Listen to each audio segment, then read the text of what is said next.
Oke, assalamualaikum warahmatullahi wabarakatuh. Jumpa lagi di sini dengan saya teman-teman ya, Faisan di channel Ihsan Petani Muda dan juga channel Ihsan Tani tentunya teman-teman. Semoga untuk kabar teman-teman semua di hari ini dalam keadaan sehat dan mudah-mudahan selalu diberi kelancaran dalam mencari rezeki dan mudah-mudahan diberi rezeki yang banyak dan berkah tentunya teman-teman ya. Amin. Oke teman-teman ya, di sini Faisan sedang berada di lahan Faisan. Ini lahan Faisan yang di sini Faisan budidaya timun ya, timun merah F1 dari Pertiwi, yang memang dimana untuk lahan ini kemarin bekas tanaman cabai ya, yang Faisan bongkar terus Faisan budidaya tanaman timun. Nah, untuk di kesempatan pagi hari kali ini teman-teman, untuk tepatnya untuk usia tanaman timun merahnya itu sendiri sekarang 23 HST ya, 23 HST.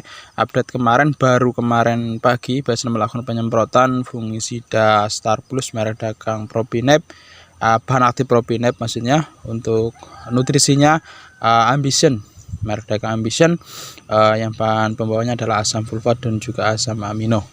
Nah, untuk di pagi hari ini, kesempatan kali ini yaitu adalah temanya adalah pemupukan teman-teman ya. Pemupukan pada tanaman timun ini yang ketiga teman-teman ya. Jadi memang kemarin ini tanam biji, jadi pemupukan pertama kalau tanam biji itu kalau versi Faisan itu di 12 HST ya, 12 HST, terus 17 HST kemarin, berarti selang 5 hari. Dan untuk yang kali ini itu di 23 HST, berarti untuk di pemupukan yang ketiga ini adalah di 6 harinya ya. Memang kalau Faisan pemupukan kalau tidak 5 hari ya 6 hari teman-teman untuk pemupukan. Ini masih dalam tahap proses pertumbuhan. Faisan masih akan pacu untuk pertumbuhannya. Kalau untuk dari pertumbuhannya sih memang kelihatannya normal ya, normal teman-teman, tapi akan kita pacu terus. Dan nanti setelah pemupukan yang ketiga ini, nanti pemupukan ke yang keempat akan berbeda teman-teman ya, untuk dosis ataupun pupuk yang kita gunakan. Nah, ini banyak sekali ditanyakan oleh kawan-kawan, padahal sering sudah Faisan bahas. Ini kalau untuk masalah pemupukan, jadi kalau untuk pindah tanam itu pemupukannya itu di 5 HST. Kalau setelah disemai dulu kan pindah tanam, nah itu pemupukannya di 5 HST. Nanti selang seterusnya yaitu selang 5 hari atau 6 hari, berarti 5 HST, 10 HST, 15 HST ya. Nanti kalau di 20 HST untuk pemupukannya sudah berbeda teman-teman ya, karena sudah dipersemen itu sekitar 1 minggu. Ini seperti itu, hampir sama sebetulnya. Nah, ini pemupukan yang ketiga. Nah, ini juga seperti biasa, hal yang harus dilakukan tentunya ini sudah sering Faisan bahas sebelum dilakukan proses pemupukan, disiram terlebih dahulu teman-teman. Dan di sana ada Bang Miun, itu kelihatan ya, Bang Miun sedang melakukan proses penyiraman. Penyiraman terlebih dahulu, karena ini yang bagian ini tadi kemarin sore sudah kemarin pagi maksudnya sudah Faisan siram, tinggal ini 2 petak yang ke sana.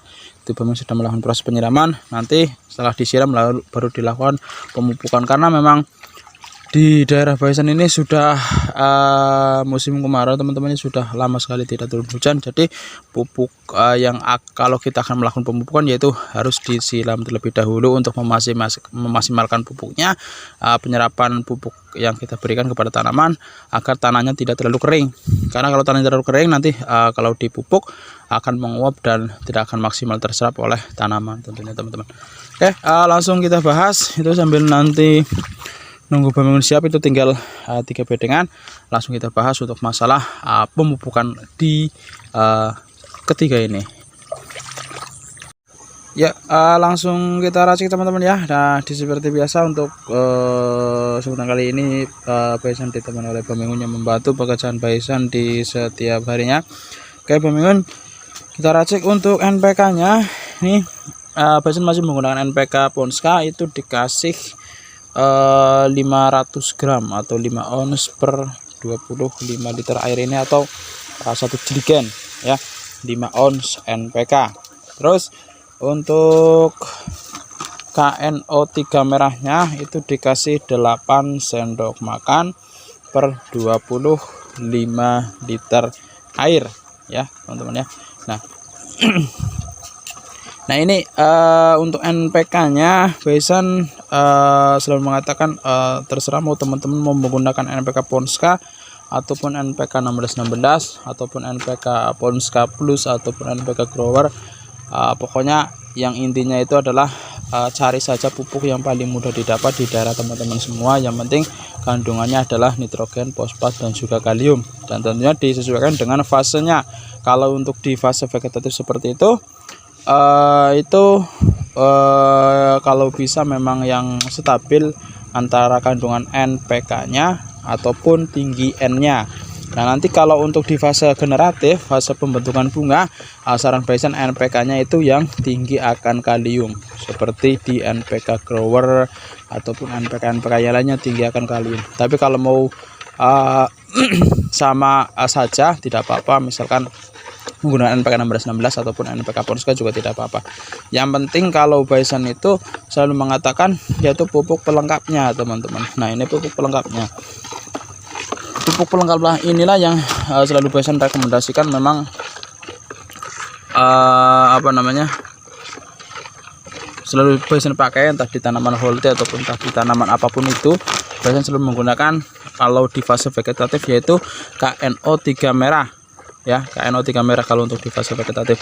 Kalau untuk fase generatif nanti juga berbeda, ada seperti MKP yang kandungan 3 akan fosfat yaitu monokalium fosfat, dan juga nanti di fase-fase pemanenan atau pembesaran buah bisa menggunakan pupuk yang tinggi akan kalium seperti KNO3 putih ataupun pupuk KCL Kanada ataupun pupuk dari ZK yang tinggi akan kalium. Ini yang paling penting teman-teman ya, pupuk pelengkapnya.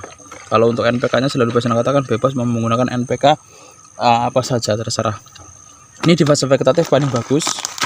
Memang kandungannya nitrogen dari nitratnya sekitar 15%, ada juga kandungan kaliumnya sekitar 15%. Nah ini nitrogen-nitratnya ini memang yang selalu Baisan katakan kalau kita aplikasi sekarang, nanti selang 2-3 hari itu sudah kelihatan pupuk yang kita aplikasikan. Maksudnya bisa terserap oleh tanaman tumbuh hijau dan tumbuh dengan cepat, subur tentunya ini.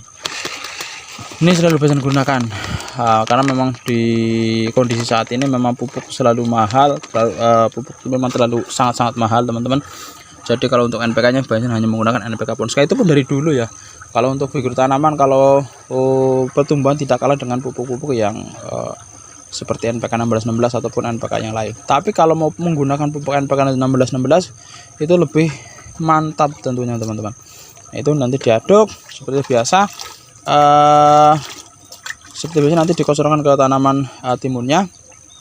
Ini cuma perbedaannya kemarin itu teman-teman ya, untuk di NPK yang pemupukan yang kedua itu dikasih 350 sampai 400 gram teman-teman ya per 25 liter air. Untuk di pemupukan yang kali ini kita naikkan 100 gram untuk di pemupukan yang ketiga. Nah ini jangan salah paham, kalau untuk masalah pemupukan memang berbeda teman-teman. Jadi kalau untuk tanam biji dengan pupuk yang tanam biji pindah tanam itu pupuknya berbeda ya, tidak sama. Dalam artian itu untuk aplikasinya, kalau untuk aplikasi sudah bisa katakan tadi di depan, untuk aplikasi itu pindah tanam itu 5 HST langsung dipupuk. Tapi kalau untuk tanam biji itu di 12 HST. Karena kalau di persemaian itu kurang lebih sekitar 1 mingguan.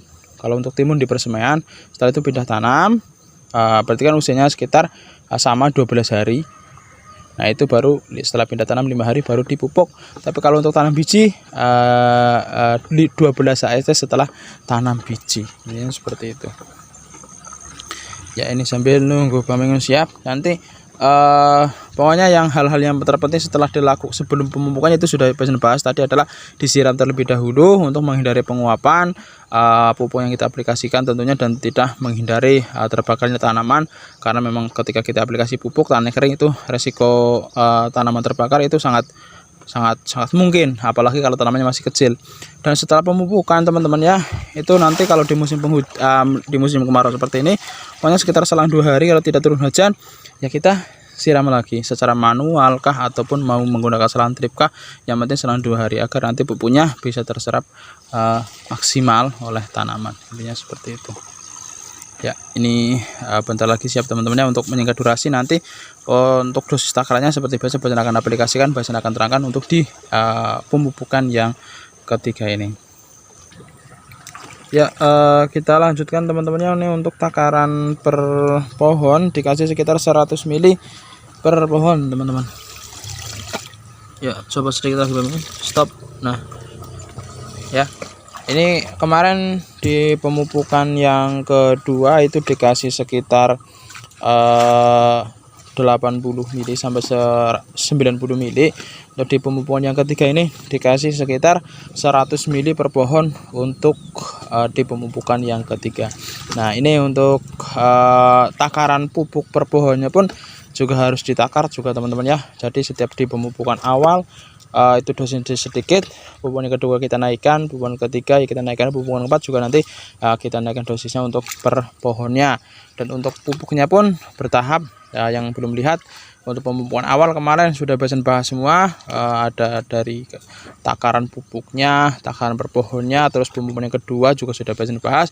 Yang belum lihat di playlist yang judulnya Timun Merah F1, di situ ada semua, tinggal dipelajari satu persatu teman-teman. Oke. Mungkin hanya itu yang bisa Basan sampaikan tentunya. Jika ada yang kurang jelas ataupun kurang paham dari penjelasan Basan, bisa ditanyakan di kolom komentar tentunya. Dan jika video ini bermanfaat, jangan lupa tekan tombol like, subscribe, agar nanti channel petani muda semakin berkembang dan bisa memberikan edukasi di dunia pertanian teman-teman. Dan bagi yang sudah subscribe tentunya Basan doakan selalu, mudah-mudahan selalu diberi kelancaran dalam mencari rezeki dan mudah-mudahan diberi rezeki yang banyak dan berkah. Oke, mungkin jadi cukup sekian dari Basan.